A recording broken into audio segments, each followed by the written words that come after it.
Good morning and welcome to Pyjama Preaching for Monday, the 1st of March. Another month. So we're looking at Matthew chapter 14, verses 12 to 16. And reading from who? The first day of the feast arrived. And Jesus' followers asked, "Where are we going to eat the Passover meal?" Jesus chose two of his followers. "Go into Jerusalem, follow a man carrying a jug of water, and see what house he enters. Tell the owner, the teacher asks, where can he eat the Passover? He'll take you to a big room upstairs with everything we need. Get things ready for us there." Everything happened just as Jesus had said. So the two began to make preparations. So in the recent passages, we've seen, ironically, how Jesus left nothing to chance. He planned and made arrangements, and today he's doing exactly the same. He's organising the Passover meal. And we know it carries far more of a meaning than the usual Passover meal. And Jesus, it would appear, wants to get it just right. So Jesus knew his disciples well.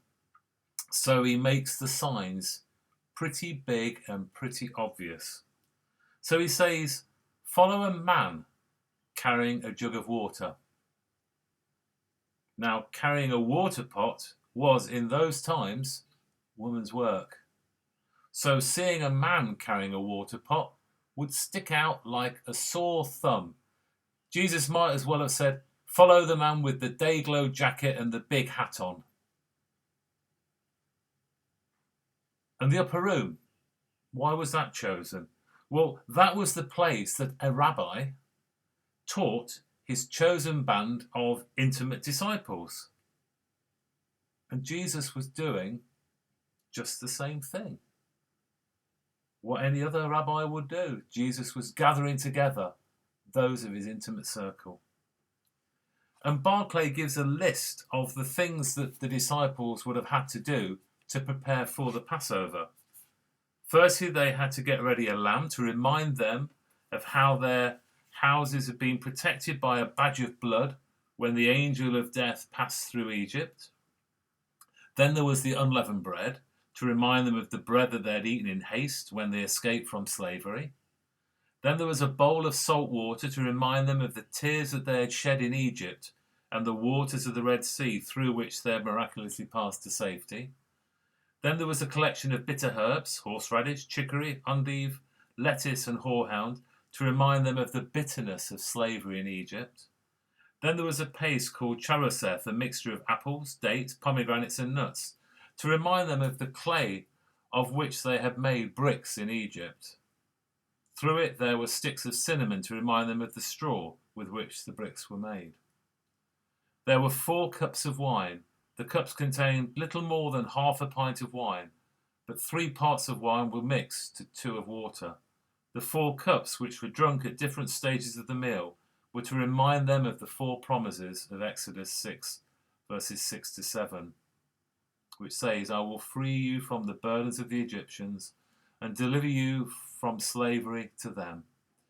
I will redeem you with an outstretched arm and with mighty acts of judgment. I will take you as my people, and I will be your God. Such were the preparations which had to be made for the Passover. Every detail spoke of that great day of deliverance when God liberated his people from their bondage in Egypt. It was at that feast that he who liberated the world from sin would sit at his last meal with the disciples. And let's just reflect on that moment.